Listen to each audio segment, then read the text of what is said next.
सरस्वती नमस्यामि चेतनां हृदि संस्थितां कंठस्थां पद्मयोनित्वां ह्रींकारां सुप्रियां सदा। ओम दिव्यै सरस्वत्यै नमः। नमस्कार मित्रों, विद्यागुरु यूट्यूब चैनलना छठ्ठा एपिसोडमां आप सर्वेનું हार्दिक स्वागत છે। આજના 5 પ્રશ્નોની ચર્ચા કરવા માટે જઈ રહ્યા છીએ। તો સૌને પરીક્ષામાં ખૂબ જ ઉપયોગી થઈ પડે એવું ભાથું અહીંયાથી પીરસવામાં આવે છે।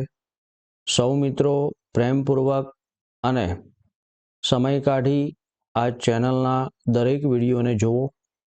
આખી એસએસસી એક્ઝામની 2025 માટેની તૈયારી કેવી રીતે થઈ શકે એના માટે આખી સિરીઝ તૈયાર કરી છે પરીક્ષાની મહા તૈયારીના ભાગરૂપે। તો એને ચોક્કસ નિહાળો, પોતાના મિત્રો સુધી પહોંચાડો, શેર કરો, સબસ્ક્રાઇબ કરો।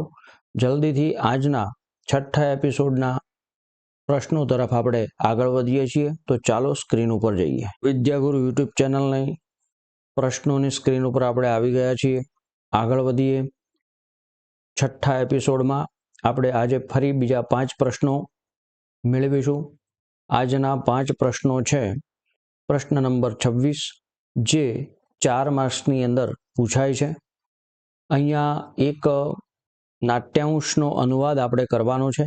જેવી રીતે ગદ્યાંશનો કરીએ છીએ, પદ્યાંશનો કરીએ છીએ, એવી રીતે જે નાટક છે તો એનો કેટલોક ભાગ લીધેલો હોય ને એનો અનુવાદ કરવાનો, એને નાટ્યાંશનો અનુવાદ કહેવામાં આવે છે। ધૃતરાષ્ટ્ર એહિ પુત્ર ઘટોત્કચ અહો કલ્યાણ ખલુ અત્ર ભવાન કલ્યાણાનાં પ્રસૂતિમ પિતામહમાહ ભગવાન ચક્રાયુધ। ધૃતરાષ્ટ્ર આસનાત ઉત્થાય કિમાજ્ઞાપયતિ ભગવાન ચક્રાયુધ ઘટોત્કચ ન આસનસ્થેન એવ ભવતા શ્રોતવ્યો જનાર્દનસ્ય સંદેશઃ। તો મિત્રો, જનાર્દનસ્ય પશ્ચિમઃ સંદેશઃ પાઠમાંથી આ જે નાટ્યાંશ છે એનો અનુવાદ આપણે કરવાનો છે। અનુવાદ અહીંયા આપેલો છે। ધૃતરાષ્ટ્ર બોલે છે, આવ પુત્ર આવ। ઘટોત્કચ, અરે આપ તો કલ્યાણરૂપ છો। શ્રી કૃષ્ણ ભગવાને કલ્યાણકારી હેતુથી તો આપને સ્વપુત્રના પિતા માટે સંદેશો મોકલ્યો છે। ધૃતરાષ્ટ્ર આસનેથી ઊભા થતા આસન ઉપરથી ઊભા થતા કિમ આજ્ઞાપયતિ ભગવાન ચક્રાયુધ। ધૃતરાષ્ટ્ર કહે છે કે ચક્ર યસ્ય આયુધ સહ ચક્રાયુધ બહુવ્રીહિ સમાસ છે। ચક્ર જેનું આયુધ છે એવા ભગવાન ચક્ર ભગવાન શ્રી કૃષ્ણનું આયુધ છે, એટલે અહીંયા નિર્દેશ ભગવાન શ્રી કૃષ્ણ તરફ કરવામાં આવ્યો છે। તો ભગવાન શ્રી કૃષ્ણની શું આજ્ઞા છે? બરાબર છે, કિમ આજ્ઞાપયતિ, એમને શું આજ્ઞા છે અથવા તો એમનો શો સંદેશ છે? ઘટોત્કચ કહે છે ન આસનસ્થેન એવ ભવતા શ્રોતવ્યઃ। તમારે ના ઊભા ન થાઓ, ઊભા થવાની જરૂર નથી। આપ બેઠા બેઠા જ ભગવાનનો સંદેશ સાંભળો। તો આ રીતે આપણે અનુવાદ કરવાનો છે। 4 માર્ક્સનો પ્રશ્ન છે મિત્રો। આજે વર્ષ લખ્યા નથી, જેની આવતીકાલે એકવાર હિન્ટ આપી દઈશ, પણ આ બધા જ પ્રશ્નો જે છે કોઈને કોઈ વર્ષની અંદર પૂછાયેલા છે। એવા જ પ્રશ્નો આપણે અહીંયા લીધેલા છે મિત્રો। 26 થી 30 પ્રશ્નો સુધીના પ્રશ્નો કયા કયા વર્ષોમાં પૂછાયા છે આવતાકાલના વિડીયોમાં એની માહિતી હું આપી દઈશ। આજે બાય મિસ્ટેક રહી ગયું છે। આગળ વધીએ 27મા પ્રશ્ન તરફ। 27મો પ્રશ્ન છે 4 માર્ક્સની અંદર પૂછાય છે, એ પણ એ જ પાઠમાંથી નાટ્યાંશનો અનુવાદ છે અને ચોક્કસ મિત્રો વારંવાર બોર્ડની પરીક્ષામાં પૂછાય જ છે। એટલે બેમાંથી કોઈ એક ચોક્કસ પૂછાશે, એટલે ખાસ તૈયાર કરી લેવો। શકુનિ યદિ સ્યાદ વાક્ય માત્રેણ નિર્જિતે યમ વસુંધરા વાક્યે યદિ ભવેત સર્વક્ષત્ર વદઃ કૃતા। ઘટોત્કચ શકુનિ રેષ વ્યાહરતિ ભોઃ શકુને અક્ષાન વિમુચ્ય ભવબાણ યોગ્ય દુર્યોધન ભો પ્રકૃતિં ગતઃ વયમપી ખલુ રૌદ્રાઃ રાક્ષસોગ્ર સ્વભાવાઃ। ઘટોત્કચ શાંતં પાપમ રાક્ષસેભ્યોપી ભવંત એવ ક્રૂરતરાઃ કુતઃ ન તુ જતુ ગૃહે સુપ્તાન ભ્રાતॄન દહન્તિ નિશાચરાઃ શિરસી ન તથા ભ્રાતુઃ પત્નીમ પૃષ્ઠન્તિ નિશાચરાઃ।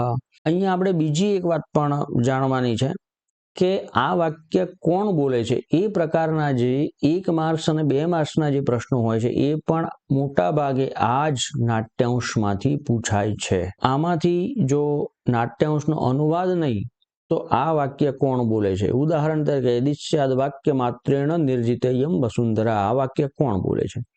તો ઓપ્શન આપ્યા છે, એમાં શકુની, બીમાં ઘટોત્કચ, સીમાં દુર્યોધન, પછી વયમપી ખલુ રૌદ્રાહ રાક્ષસોગ્ર સ્વભાવાહ. આ વાક્ય પણ વારંવાર બોર્ડની ગયા વર્ષોની પરીક્ષાઓમાં આ વાક્ય કોણ બોલે છે એ રીતે પૂછાયું છે. પછી ભોહો શકુને અક્ષાન વિમુચ્ય ભવબાણ યોગ્ય, આ વાક્ય કોણ બોલે છે? શાંતમ પાપમ અથવા તો રાક્ષસેભ્યોપી ભવંત એવ ક્રૂરતરાહ, આ પણ વારંવાર આ વાક્ય કોણ બોલે છે એ રીતે પૂછાય છે. આ નાટ્યાંશ આપણને એક તો નાટ્યાંશનો અનુવાદ અને આ નાટ્યાંશમાંથી આ વાક્ય કોણ બોલે છે, આ બંને રીતે આ પ્રશ્ન પૂછાઈ શકે. તો ખાસ ધ્યાન રાખજો મિત્રો, એનો અનુવાદ આ રીતે છે, શકુની, જો માત્ર વાક્ય બોલવાથી જ આ પૃથ્વી જીતાઈ જાય અને જો એક વાક્યમાં જ સર્વ ક્ષત્રિયોનો વધ થઈ જાય તો ઘટોત્કચ, આ શકુની બોલે છે. હે શકુની, જુગટાના પાસા છોડીને બાણ ધારણ કરવા યોગ્ય થઈ જા. દુર્યોધન, અરે ઓ, આ તો પોતાના સ્વભાવ પર ગયો. અમે પણ ખરેખર રૌદ્ર રૂપ ધરાવનારા રાક્ષસોના જેવા ઉગ્ર સ્વભાવવાળા છીએ. ઘટોત્કચ, શાંત થાઓ. શાંતમ પાપમનો અર્થ જે છે કે શાંત થાઓ એટલો જ અર્થ છે. આમ ન કહેશો, રાક્ષસો કરતાંય આપ બધા વધારે ક્રૂર છો. કેમ કે જે નિશાચરો પણ લાક્ષાગૃહમાં સૂતેલા ભાઈઓને નથી બાળી નાખતા, તેઓ પોતાના ભાઈની પત્નીના મસ્તક અર્થાત કે વાળ પર કેવી રીતે હાથ લગાડે, અર્થાત ક્યારે લગાડતા નથી. એટલા માટે તમે તો રાક્ષસો કરતા પણ નીચ છો, ક્રૂર છો, આ રીતે એનો અર્થ થાય છે. પ્રશ્ન 28 ઉપર આગળ વધીએ. 4 માર્ક્સમાં પૂછાય છે, એમાં પણ નાટ્યાંશનો અનુવાદ છે. નાટ્યાંશ જનાર્દનસ્ય પશ્ચિમ સંદેશમાંથી જ લેવામાં આવ્યો છે. ધૃતરાષ્ટ્ર યદ આજ્ઞાપયતિ ભગવાન ચક્રાયુધ ઉપવિશતિ ઘટોત્કચ પિતામહ શ્રૂયતામ હાવત્સ અભિમન્યુ હાવત્સ કુરુકુલ પ્રદીપ કુરોહ કુલસ્ય પ્રદીપ, કુરુના કુળનો પ્રદીપ દીપક ષષ્ઠી તત્પુરુષ સમાસ છે. હાવત્સ યદુકુલ પ્રવાલ યદોહ કુલસ્ય પ્રવાલ ષષ્ઠી તત્પુરુષ સમાસ છે. તવ જનનીમ માતુલમ મામપી પરિત્યજ્ય પિતામહમ દ્રષ્ટુમાશયા સ્વર્ગમ અભિગતોસી. પિતામહ એકપુત્ર વિનાશાત અર્જુનશ્ચ તાવદ ઈદૃશી ખલુ અવસ્થા કા પુનર્ભવતો ભવિષ્યતિ તતઃ ક્ષિપ્રમ ઇદાનીમ આત્મબલાધાનમ કુરુષ્વ. યથા તે પુત્ર શોક સમુત્થિતોગ્નિર ન દહિત પ્રાણમયમ હવિરિતિ. બહુ સરસ નાટ્યાંશ છે, અનુવાદ થશે. ધૃતરાષ્ટ્ર ભગવાન શ્રી કૃષ્ણનો અંતિમ સંદેશ સંભળાવે છે કે જેવી ભગવાન ચક્રધારી શ્રી કૃષ્ણની આજ્ઞા બેસી જાય છે પોતાના આસન ઉપર ધૃતરાષ્ટ્ર. ઘટોત્કચ કહે છે, પિતામહ સાંભળો, શૂર્યતામ, હા વત્સ, હા પુત્ર બોલ. અભિમન્યુ, ભાઈ, પુત્ર, કુરુકુળના તેજસ્વી દીપક, અરે પુત્ર, યદુકુળના અંકુર, તારી માતાને, મામાને અને મને પણ ત્યજીને પિતામહ પાંડુરાજને મળવાની આશાએ તું સ્વર્ગે સીધાવ્યો છે. હે પિતામહ, એક પુત્રના વિનાશથી અર્જુનની જો આવી ખરેખર સ્થિતિ થતી હોય તો આપની કેવી થશે? તો શીઘ્ર પોતાના પક્ષની સંપૂર્ણ સેનાને પાછી વાળી લો. તતઃ ક્ષિપ્રમ ઇદાનીમ આત્મબલાધાનમ કુરુષ્વ. યથા તે પુત્ર શોક સમુત્થિતેન અગનિર ન દહેત પ્રાણમયમ હવિરિતિ. અહીંયા આ લીટીનો અર્થ નથી કર્યો, એ તમને કહી દઉં છું. યથા તે પુત્ર શોક, પુત્રસ્ય શોક સમુત્થિત અગ્નિ ન દહેત પ્રાણમયમ હવિહિ ઇતિ. કે પુત્ર શોક રૂપી જે અગ્નિ છે એનાથી જ્યારે વ્યક્તિ બળે છે અને જેવી રીતે બળે છે એવી રીતે ન દહેત પ્રાણમયમ હવિહિ ઇતિ. એવી રીતે તો અગ્નિમાં પણ માણસ બળતો નથી.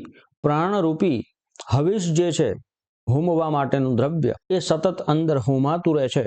પુત્ર શોકની અંદર સતત વ્યક્તિ બળતું રહે છે, કહેવાનું એવું તાત્પર્ય છે. એટલા માટે આ નાટ્યાંશ પણ ખાસ તૈયાર કરો. 4 માર્ક્સમાં અનુવાદ હોય છે. આગળ વધીએ 29મા પ્રશ્ન તરફ.